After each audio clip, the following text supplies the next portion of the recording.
Olá, grande alma, dando aqui continuidade a perguntas e respostas sobre karma. Nós temos aqui, lembrando que aqui estamos aqui dizendo aqui que karma significa a etimologia da palavra, a origem da palavra, deriva do sânscrito, que significa ação e não fardo. É ação e não fatalismo. Então, em ações nós estamos praticando essas ações a todo momento. Eu estou praticando uma ação agora aqui, no plano mental, no plano emocional e no plano físico, e essas ações terão consequências, elas reverberarão por todo sempre, por toda a eternidade, e eu trarei e colherei essas consequências dessas minhas ações agora. Então, fazendo aqui mais uma vez uma consideração, não tenho nenhuma pretensão de convencê-lo, de pervertê-lo, de convertê-lo e de fazer crer que eu sou o dono da verdade. Muito ao contrário. O objetivo aqui é única e exclusivamente de exposição. Compete a você, se fizer sentido dentro do seu ser, avaliar se realmente você deve ou não seguir esse norte. Então, vamos lá. Vamos aí à 15ª pergunta. Eu tenho um roteiro aqui, tá? Então por isso que às vezes eu olho aqui só para não me perder. Vamos lá, então, à 15ª pergunta.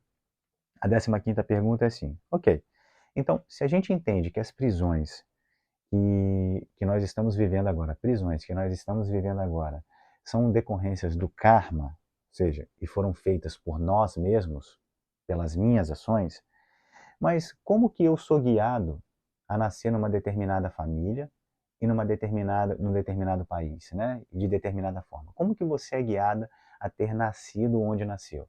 E eu tenho certeza que é muito provável que você, em algum momento, já se perguntou: meu Deus do céu, como que eu vim parar nessa família? Tanta gente diferente, tanta confusão, tantas questões, né?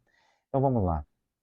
É importante nós termos o seguinte: o ego, e aqui com E maiúsculo, e por que eu estou falando com E maiúsculo? Porque dentro dos ensinamentos esotéricos, das escolas, tirando a Kabbalah, que tem questões mais próprias da nomenclatura, mas dentro dos estudos esotéricos, mormente, né, dos estudos de Blavatsky, de Alice M. Bailey, de Helena Roerich, né, que fala da Agni Yoga, nós temos que o ego com E maiúsculo, ele é uma manifestação do espírito, né, do espírito da mônada Atma Buddhi, né, que é espírito e intuição, associado ao intelecto, a manas superior, e o espírito precisa tomar um veículo para si, e essa tomada de veículo é o manas, manas superior, os três primeiros pontos dos subplanos de manas, né, que são feitos de 7 subplanos, os três primeiros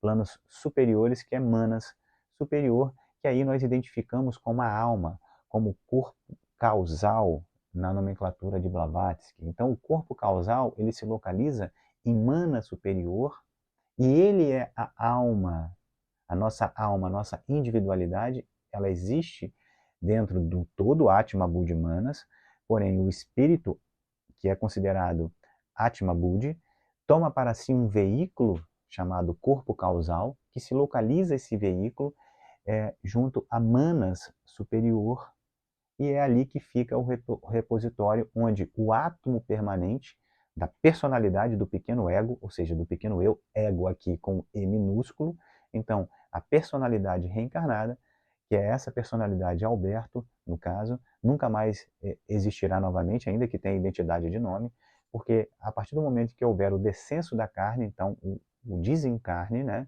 o retorno, todo o material, toda a moral da história, toda a síntese aprendida será recolhida através daquilo que se chama do átomo permanente a esse corpo causal.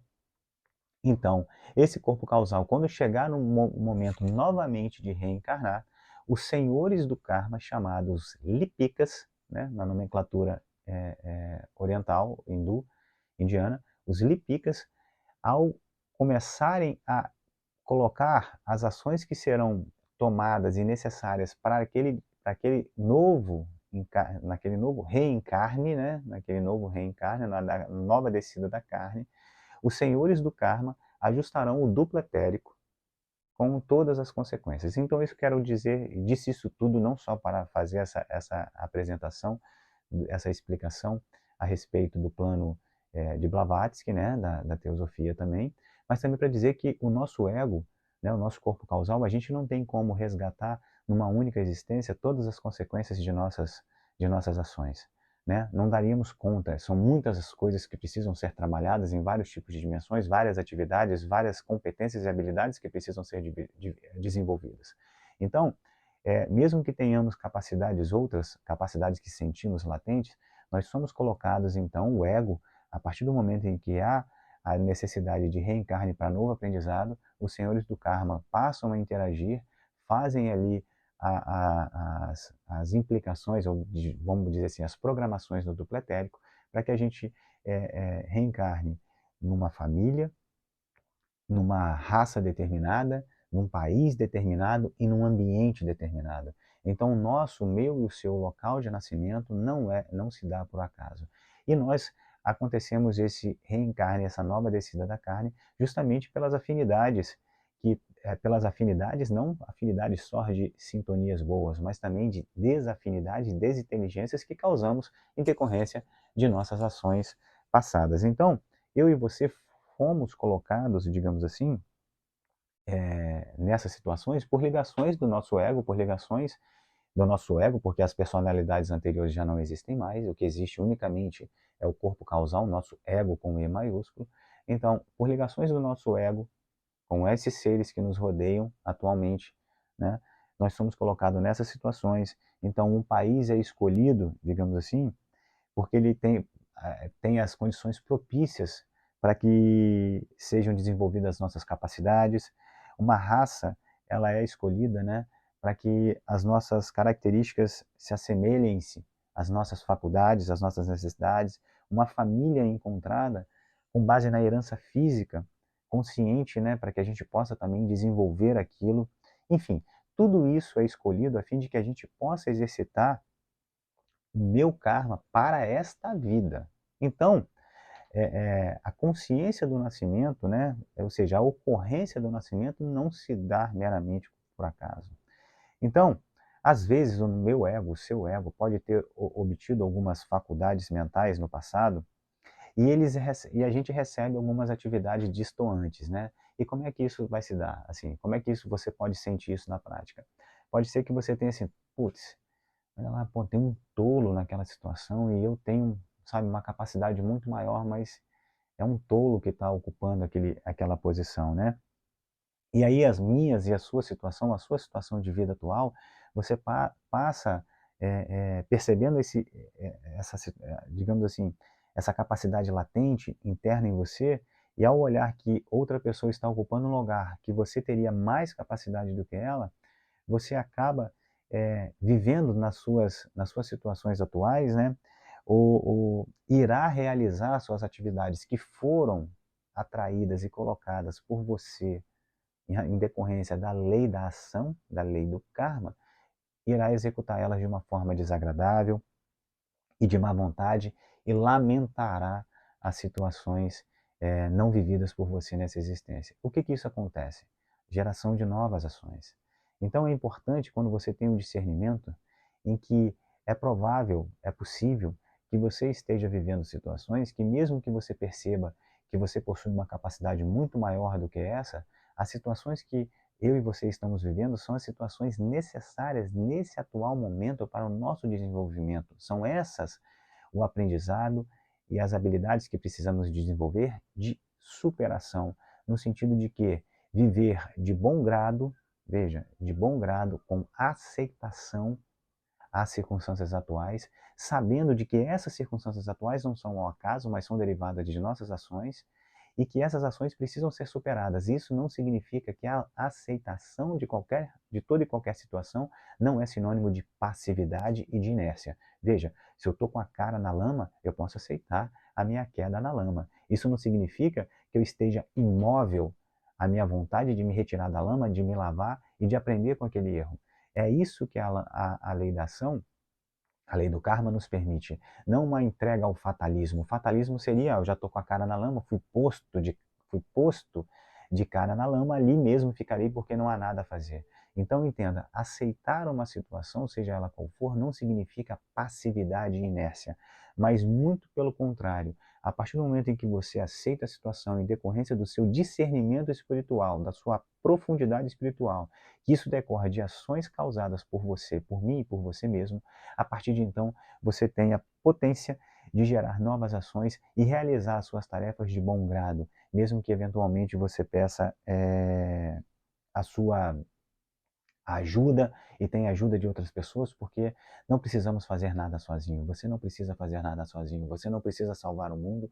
Você não precisa atuar sozinho em absolutamente nada. É indispensável que você peça ajuda, até porque é uma ideia equivocada de que quem pede ajuda está sendo fraco. Na verdade, quando você pede ajuda a qualquer pessoa, na verdade, o que está por trás desse pedido de ajuda é assim: eu não quero desistir. Porque se você quisesse desistir, você não pediria ajuda.